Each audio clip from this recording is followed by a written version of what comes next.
welcome to another awesome video with you on screen friends, Zahar Panda. Ну чё, здрасте! Yay, the new year is coming up and I'm super excited, and as you can see I have the best sweater ever. It says fact, Christmas is here, and it has Dwight in it. It has teapot and iPod and mints. And I want to give shout out to Valerie for getting me this ugly Christmas sweater. It's my very first one and I'm super excited to wear it today. Праздник приходит, что-то там вкуса бодрящий, вкуса праздника настоящий. I don't remember this one. Alrighty, so let's talk about Russian New Year. This is the reason why you're here, and this is the reason why I'm here, so let's begin. So what's so special about Russian New Year that it makes it so unique and different? Imagine a unicorn that found a gold pot in the end of the rainbow, and then he became a wizard. That's a Russian New Year. Maybe I'm exaggerating just a little bit, but that's how I remember it. Since in Russia we don't celebrate Christmas on the 25th of December, and we do celebrate it on January 7th, which is the video right there, or in the description down below if you want to check it out about like Christmas traditions in Russia. And we do have our own Santa Claus. Again, video is in the description down below. I did a whole video about that a couple of years back. It's not the best, but like it would do, I hope so. And just the way like any other Christmas, every family has different traditions. So I'm gonna be just generalizing it to the point like where I would say 90% of the people probably celebrate it, like at least 50% of people celebrate it. Like the majority of Russian people will celebrate it this way. So what do we do on the New Year's? That's the great question. I'm so happy you asked. It all starts a couple days prior. So first of all, the family is deciding on a location. Either it's like in your house and you're like grandparents, your mom, dad's house, your friend's house, whatever.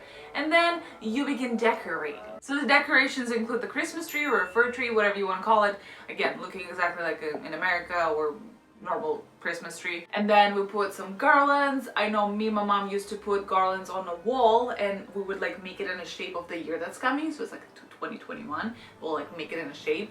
And then I was doing the snowflakes from paper and like Christmassy, New Year'sy, like to us it was New Year, but like here it's Christmas, so it's like kind of the same decorations. So then you invite the guests and you start writing your grocery list, because the lines are gonna be enormous. So you need to start getting your groceries right before, like as much ahead of the time as you can, except for like the food that might go bad. So on December 31st, kiddos usually have to take a nap. And I remember my parents asking me like, hey, you need to take a nap so you can stay up and have fun with everybody. And I refused to take a nap, and I always refused it, and I didn't want to do it, and what a stupid child I was. Naps are bae.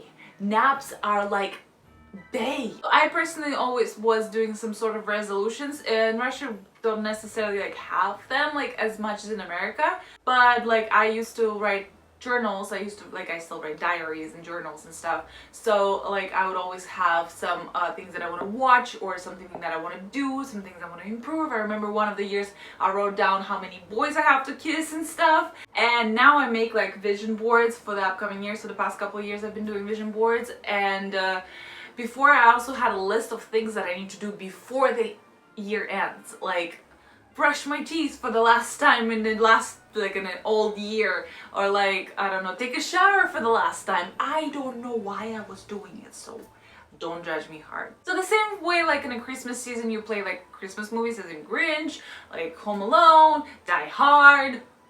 The same way in Russia we have some New Year themed movies. I'm gonna name them for you, but I also am gonna leave them in the description down below for you. The best one is Ирония судьбы или с лёгким паром. The Irony of Fate, that's the translation of it. And it's a movie about a guy who got so drunk that he was in Moscow, and somehow he got so drunk that he ended up in St. Petersburg. And they also have a part 2 to this movie. Карнавальная Ночь, Carnival Night, Morozko, like a Russian version of Jack Frost, Чародеи, like magical people, wizard. And the new one is gonna be like Елки, which is like fir trees. So all day on December 31st, usually those movies are playing in the background while people are preparing foods, preparing salads. So what do you expect to see on the table of Russia during New Year? Wow, you always the great questions here today. Yeah, I'll tell you. Olivier, or salad Oliver, and I actually do have a video with my grandma telling you how to make it, and right here or like in the description down below. I'm gonna leave the link as well. That's like the salad that you will see at every single Russian gathering. I swear, it's everywhere. And sometimes people like make it more interesting, like add some new things because like it's gonna be everywhere. Boiled potatoes because they're like bomb and you can eat them with everything. That's like hot food. Spreads with some rye bread or like crackers or something, but usually we do have sprats available. Oven roasted chicken kind of thing. In my family would do the chicken that was baked on top of salt, and it's like actually really good. Селедка под шубой or dressed herring. Not my jam, but like a lot of people like it. Most likely there will be some red caviar with some white bread and some butter available for your consumption because that's like such a thing. But I mean, it's not that expensive, but like холодец. Or according to Wikipedia, which is the most reliable source of them all, it calls Aspic in English. So it's like basically some meat with some like carrots and stuff, and it's like molded all together with gelatin, and it's savory. There's no New Year without the smell of tangerines or clementines, and just such a smell of New Year. In my family personally we do Caesar salad because again, Caesar salad is usually going to be available in majority of Russian gatherings for some reason. I don't know why, but usually it's made with chicken, or sometimes if you fancy they put some shrimps in there. Also, my favorite salad that I usually eat by myself because nobody else likes it, it's a crab salad, which is made with imitation of the crab. And usually we have like a calamari salad or some mimosa, like another one with eggs on top salads. Yeah. And then we have a mandatory champagne. Sometimes kids get the kids champagne or like that sparkling cider or whatever, that just so they can have the experience of popping the bottle open as well. And then you have some juices, usually Dobry Sad. Yeah, those are the brand names of the juices that we usually have on the table, and some sodas. And like in my family only, I was allowed to drink sodas only like on a special occasion. So that was like, ooh, we'll buy some cases of Coca-Cola, and I'll be like, oh my god, Coca-Cola, yum, I'm gonna have so much Coca-Cola on New Year's. So around 10 or 11 p.m. people are starting to show up, unless they were designated to come early to help cook. In the last hour or so on the TV, there's usually some concerts happening that were like pre-recorded before, and everybody's dressed up, and everybody's like outrageously dressed up, and like they just making the biggest concerts with like some Russian pop stars. So 10 or 20 minutes prior before the New Year starts, people usually gather around the tables, they sit down, and they start saying things that they were thankful for the old year. Старый год, which is old year, or уходящий год, the year that's gonna be like leaving year. And sometimes I remember as a child it was kind of hard to like think of actual things that I was thankful for, but like this year I know it's gonna be hard. And then like 5-ish minutes before the New Year begins, we usually have President's speech. He stands in the red square and he just discusses what happened this year, what's like what we're thankful for basically as in the country, and we just listen to him. And honestly, I don't remember a single thing. Out of any years that I watched it, I don't remember a single thing that he said. I just see like him standing like behind the red square and stuff, and it's pretty, but like I don't remember a single thing that he said ever. The only thing I remember is that last year when I was celebrating New Year's with my family, and I was here as in the United States and they were in Russia, so I was celebrating with them like at 10 or like 11 a.m. the day prior, I mean on the 31st, and they already had the New Year's their time. And I remember that I end up pulling up like a live footage or whatnot of that time of President speaking, and pulling it on my screen because they were so disorganized. And then like a minute before the New Year begins, we see some beautiful footage of the Red Square, and then they slowly pulling out to the tower where the Kurante is, which is like a striking clock, which are located on the Spasskaya Tower or Savior Tower. And this striking clock bongs 12 times, and then the New Year begins. But did you know that the moment it does the first bong, it's already New Year? It's technically already 12. I just found that out doing researching stuff for this video, and my childhood is ruined because I always believed in the last 12th one, because that's when we say Happy New Year and everything is happening. That's not when the New Year happens. The New Year happens was the first one. They lied. They lied to me the entire time. Okay, let's rewind a little bit. So the striking clock does the first bong and we start counting down to 12. So we have 1, 2, 3. Between 11th and 12th, you have this little window of opportunity to make a wish. Because for some reason, only then and then your wish will come true. Only if you do it between 11 and 12th. The only wish I remember I constantly was asking for is to have A's in school. That is so sad. So whenever the 12th bong happens, we're all yelling "S Novым Годом," which means Happy New Year, "S Новым Годом," "S Новым счастьем," to new happiness.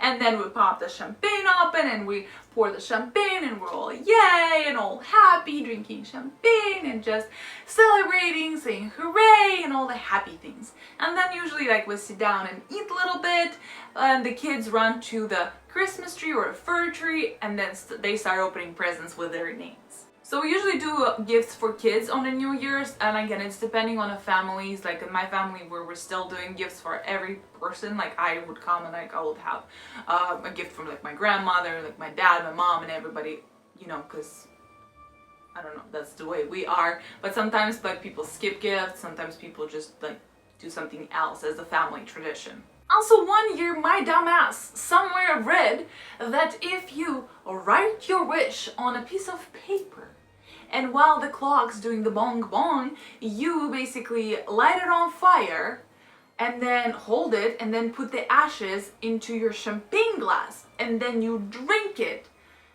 that your wish is gonna come true. So what happened when I did this, and I don't know why would you do this? It's such a silly thing to do. So what ended up happening is me holding that paper and then freaking out that I'm gonna burn my fingers, so I didn't like let it burn all the way. So I shoved like a chunk like this big of the paper in my champagne glass, but I was so dedicating to drinking it because I really wanted my wish to come true. So I just drank it and then the piece of paper got stuck in my throat and I had a very fun New Year. I mean, I was fine, but like it was disgusting. And I think I was in high school already. Like there was no excuse for me to do such dumb thing. And following up on that, we have a saying, "Как Новый год встретишь, так его и проведешь," which means the way you celebrate and spend your the New Year celebration, that's the same way your whole year is gonna go. So me celebrating New Year was getting a paper stuck in my throat and just like disgusting things. And I'm not really a big believer in that because I celebrated some New Year's very interestingly and I was really scared that this is the way the year's gonna go, but it didn't. So after the kids opened their presents and people already ate, usually everybody like heads outside to see fireworks because there are gonna be so many fireworks. Ba-bam, ba-bam, ba-bam, bam, bam, ba-bam. I'm sorry, I'm not the biggest fan of fireworks and don't just get it. Like they're pretty, I will watch them, but I just don't like the sound. And they just go ba-bam, ba-bam, ba-bam, ba-bam, ba-bam. Especially depending where you live. And my grandma used to live right next to the park. Like one park that we had, like the biggest park we had in our city. So like literally right next to her windows, it just boom, boom, boom, boom, boom, freaking for hours and hours and hours. But anyway, people usually go outside to watch the fireworks or just go like sliding, like to slide from the mountain-looking things, like a hill, and just, you know, hang out outside and just say Happy New Year to people around, to your neighbors, and, you know, all the good energy. And everybody's usually like grabbing their drinks with them and they're still drinking. Then yeah, adults drink a lot. That's like the biggest drinking holiday basically. And the best part of New Year in my opinion always been that you go to sleep like super early in the morning, like 6 a.m. or whatever you stay up until, and then like you're so exhausted you fall asleep and then you wake up like at 2 p.m, 3 p.m, 4 p.m, whatever, you wake up and then you just like climb out and you're all tired and you're like weird, and then you have all the food on the table, or like you still have all the food, and it's like the best feeling. I don't know, the next day is just like